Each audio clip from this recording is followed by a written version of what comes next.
Hey everyone, welcome back to the channel. So today we're going over my 2009 Dodge Challenger SRT8 6-speed manual.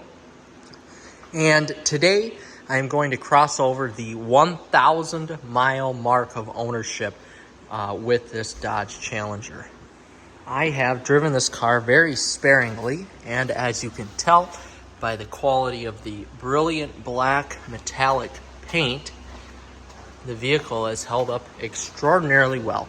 So really not much to go over on the outside here. I know I have some little marks right there. That's just dirt from driving along an Amish road. And otherwise it's held up very well. And we're gonna take it out for a spin and explain why I've loved this vehicle the most over 1,000 miles out of all my SRTs here. So let's hop in. We'll get her started up here. Have to show the exhaust. And it has a very clean, almost 38,000 miles on it. As you can see, I don't drive it a lot.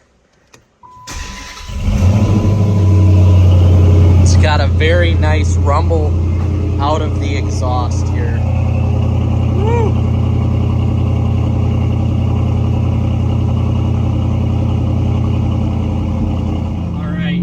Setting off in the Challenger, you're going to notice right away, and I have the windows down, I will roll them up as we get some speed going here, but just the visceral the visceral experience of a manual. And I have to say, by no means am I an expert, but I can hold my own.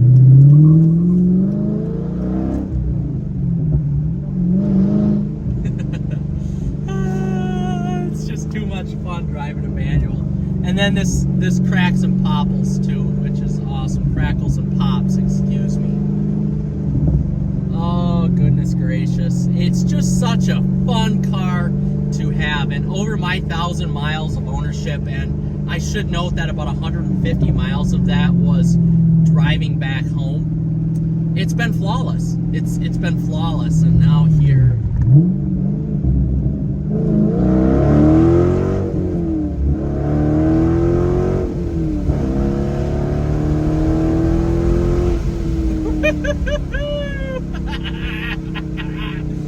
oh my goodness, that is so much fun to do.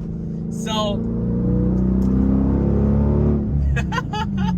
so even while I do like to rip on it, don't get me wrong, I really do, the vehicle is held up well. I did have to replace the rear tires on it, and I knew that going into it they needed to be replaced, so I got a set of Toyo Proxies for the back, and they're okay. They do grip fairly decent, although I like my Indy 500 Firehawks a little bit better on my 300, but these are okay, and they look the part. They do look nice, but overall, bushings, tie rods, bearings, everything that you would expect is held up well. Engine compartment is held up well. All of the rubber hoses, anything like that, great. It's been flawless. It's been great. Now, one thing I do have to note, this is stored in a climate-controlled garage. Humidity levels are down. Heat is up in the wintertime. And, of course, it doesn't get driven in the wintertime. But overall, it drives like it's new. It really does. After 37,000, almost 38,000 miles on the vehicle now, it's really held up well. One thing I have to say, what I really am impressed with, the only thing wrong with the interior, and you can't quite see this, is a little bit of a crack in the framing plastic along the window. Otherwise, all aspects of this interior look brand new. The seats look brand new. The driver's seat even looks new here. There's a little bit of wear, but thankfully the person who owned this before me was not a large gentleman, and neither am I. So this really works out great in terms of resale, if I ever go to resell this vehicle, because the interior is brand new. And for an older Chrysler product, I'm very impressed with that. Now, one thing to note, what is nice, the Challenger does not have any appliques in it. There are no appliques here. It's all either Alcantara suede on the side of the door panel, or just kind of that hard plastic that Stellantis likes to use. So for longevity, perfect. Can't go wrong with that. really, as you can hear, yeah, it's not super soft plastic by any means, but it's gonna last.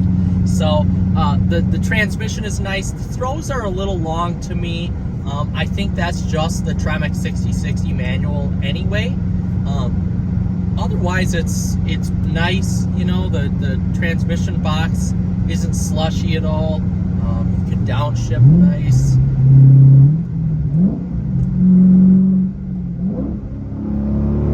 Yeah. Although I do have to note that unless the transmission gets warmed up, sometimes the shifts, no matter what gear you're in, are sort of tough to go into. It really does not respond well to a cold transmission. It's nice to warm it up, and sometimes on my way into work in the morning, the rare times I take this home, after 20 minutes, it's fine. It does warm up.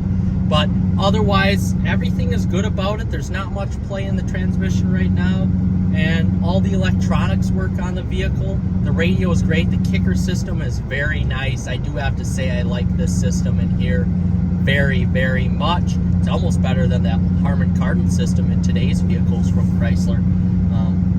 Heated seats work great. Electronics all work great. There's nothing loose about this interior at all. It just looks like brand new and handles like brand new. It's kind of an attitude adjustment when you get in this, especially if you drive it more than I do. I'm not the Challenger type of person by any means, but as I do love Mopar, this has been the most iconic car in recent Mopar history, so I wanted to be a part of it here. But it takes a little bit of an attitude adjustment, you know.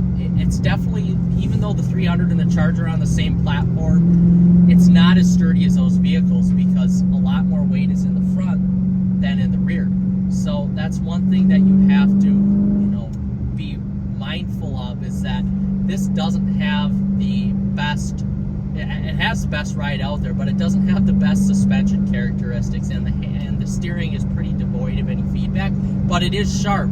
But you do get a lot of body roll out of this big old beast here, weighing about 4,200 pounds.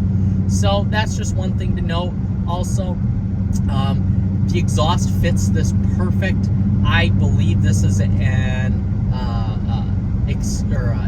aftermarket exhaust on here. I know to the 6-speeds they had an exclusive SRT exhaust, but I don't believe this is it because it just seems a little too loud to me.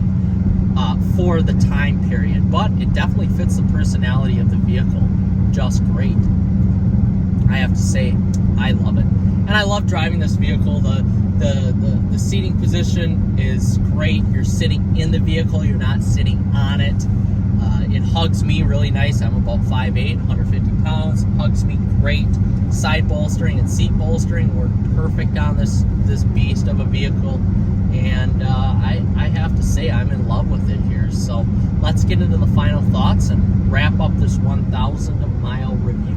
So guys, if you're thinking about getting a Challenger, my impressions are, after 1,000 miles on mine, especially if this is your weekend car, yes, totally get one. And even if you're looking at one, whether it's the SRT, the RT, the GT, SXT, Scat Pack, Hellcat, whatever. If you're looking for your daily driver, even in one of these, this is totally a daily driver vehicle. It's so comfortable.